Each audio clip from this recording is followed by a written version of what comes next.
Bueno, hay algunas preguntas que nos conmueven y que nos acompañan toda la vida.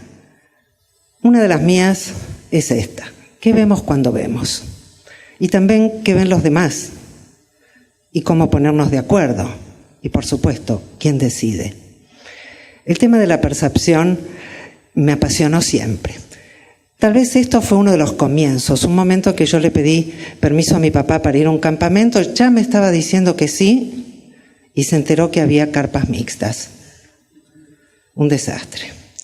Él debe haber visto algo así. No sé qué ven ustedes, yo veo una pareja en una situación íntima. ¿Ustedes también? Pero yo era una chica de 13 años y, como la mayoría de los chicos, veía delfines. ¿Ustedes? ¿Los ven los delfines? Algunos sí, otros no. Así empiezan las peleas. Pero también así empieza la maravilla.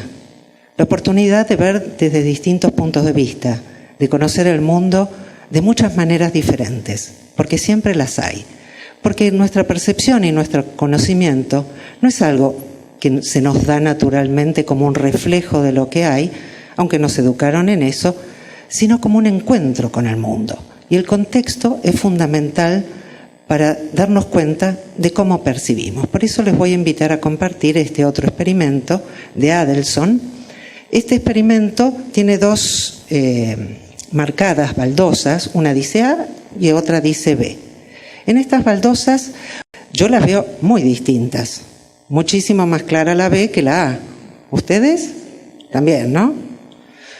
Bueno, las páginas de ilusiones ópticas, los libros técnicos al respecto, todos dicen que parecen distintas, pero que son iguales.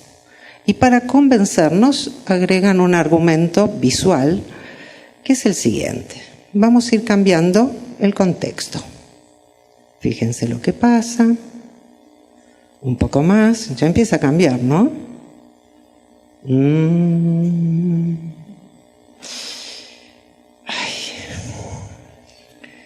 Ahora las veo igual. Pero, ¿por qué me dice que parecían distintas pero son iguales? Antes las veía distintas, ahora las veo igual. Lo único que cambió es mi percepción. Yo no tuve un acceso a una realidad aparte de la percepción. Algunos dirán, bueno, el que hizo el experimento sabe qué pigmento usó y usó el mismo. Pero resulta que el pigmento no tiene un color en sí. El color es algo que se forma en un ser que puede percibir, una persona, un animal, en un contexto donde hay una luz. De noche, todos los gatos son pardos. Si no se encandilan, todos son blancos. Sea el que fuere el pigmento que haya ahí, porque los pigmentos solos no producen nada. Nuestra experiencia del mundo como seres perceptivos es muy compleja. Además del contexto, de la experiencia, de la imaginación, como le pasó a mi papá, de cómo nos entrenaron. Los médicos ven algunas cosas en las ecografías que yo de casualidad no veo. En la primera ecografía, debo decirlo, lo único que pude darme cuenta fueron de las costillas de mi hija. El resto no entendía nada. Y ellos lo pueden percibir. Y es que percibir es una actividad que depende mucho también de la historia y de lo que esperamos ver.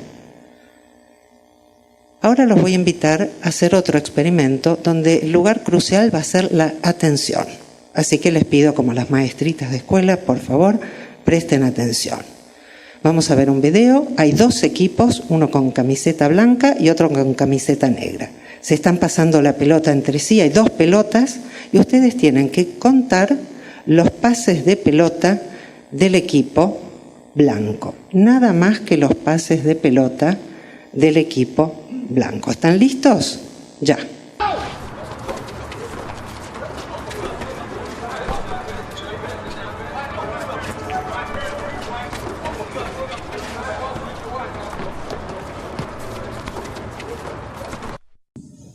¿Cuántos? 3. ¡Wow! ¡Wow, wow, wow! Otra vez peleas. Pero yo los voy a invitar a algo divertido. Porque la diversidad tiene siempre una tensión. Y en la tensión está la creatividad, la novedad y el conocimiento. ¿Vieron algo más? ¿Algo raro? ¿Algo que les llamó la atención? Sí, por ahí atrás hay alguien que vio tal vez un animal grandote del tamaño del gorila o un oso, un bicho enorme que pasó, se quedó en el medio, bailó. ¿No lo vieron? Vamos a verlo.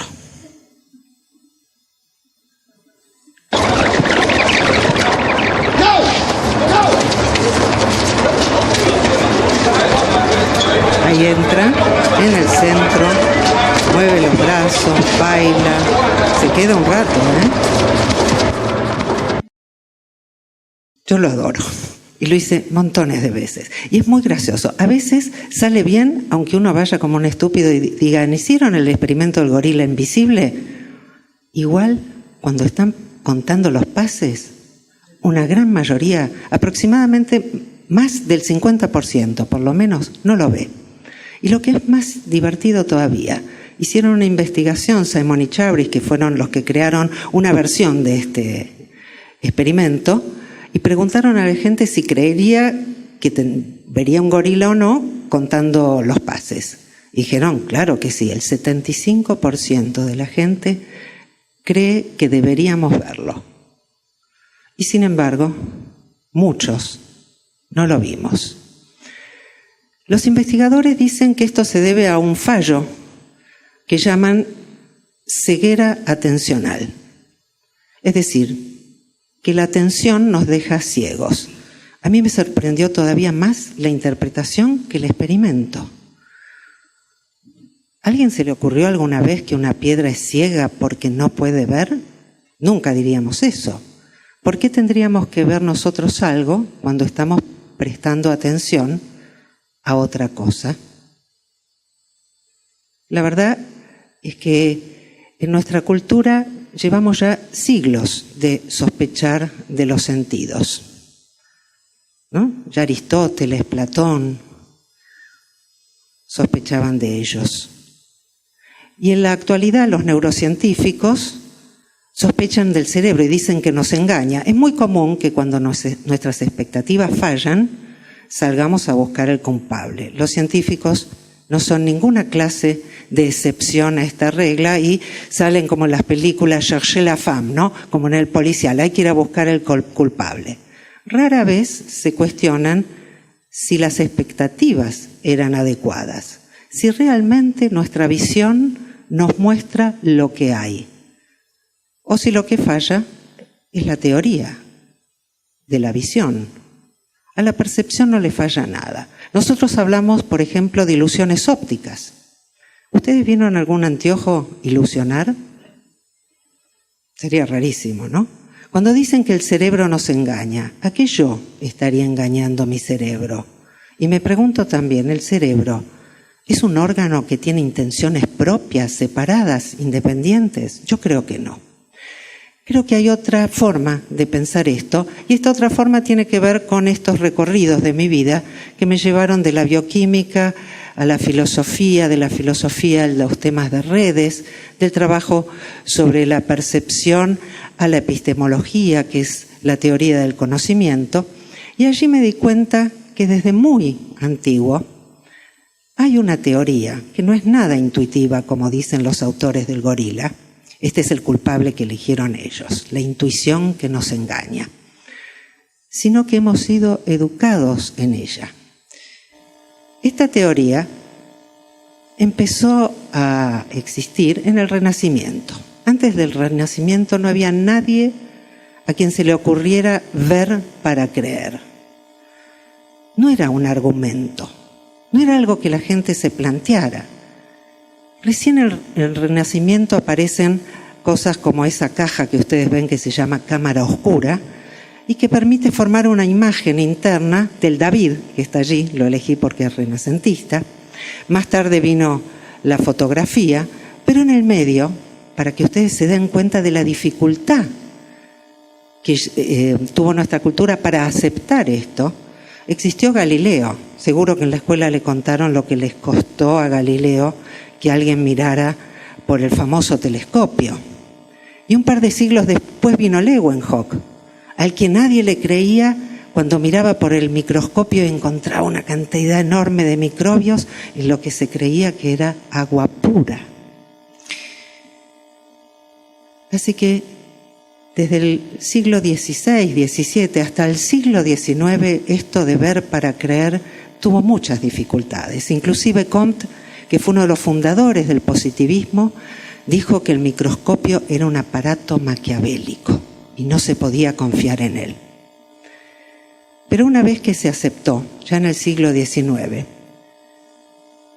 cuando ya nadie más discutió, se olvidó que alguna vez nadie había creído en ello y se convirtió en el cristal con el que miramos el mundo.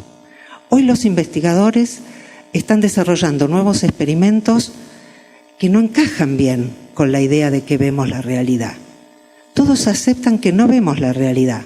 Lo increíble es que siguen creyendo en la realidad, es decir, en una realidad externa, independiente, que nació precisamente en ese momento, en esta idea de separación entre el que conoce y aquello que conoce, en eso que hoy llamamos teoría de la objetividad. La objetividad es precisamente eso, creer que el conocimiento es un reflejo en la mente o en el cerebro, depende del gusto del consumidor, de una realidad externa e independiente. Lo que nosotros estuvimos haciendo en los experimentos es darnos cuenta que lo que percibimos no es un reflejo del mundo, sino que depende de nuestra actividad, de nuestra forma de ser afectados, de nuestra historia, de la gente con la que estamos trabajando. El conocimiento no es objetivo, pero tampoco subjetivo. Una de las dificultades enormes para dejar de pensar en la objetividad o para cuestionarla siquiera, tiene que ver que nuestra cultura solo concibe dos cosas, o es objetivo o es subjetivo. Pero los que vieron al gorila, ¿qué son? ¿Objetivos o subjetivos? ¿Y los otros? ¿A quién ponemos en cada grupo?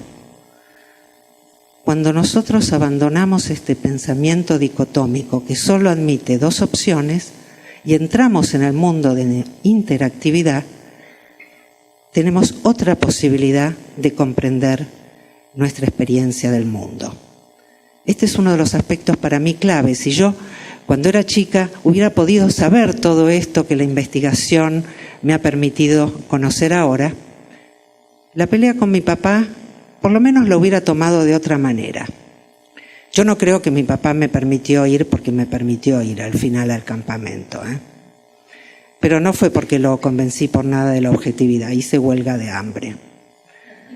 No son solamente ideas en nuestra mente, son formas de relación en el mundo. Tienen importancia personal en nuestras parejas, con nuestros padres, con nuestros amigos. Tienen una importancia política fundamental. Quien habla desde la objetividad está pidiendo obediencia.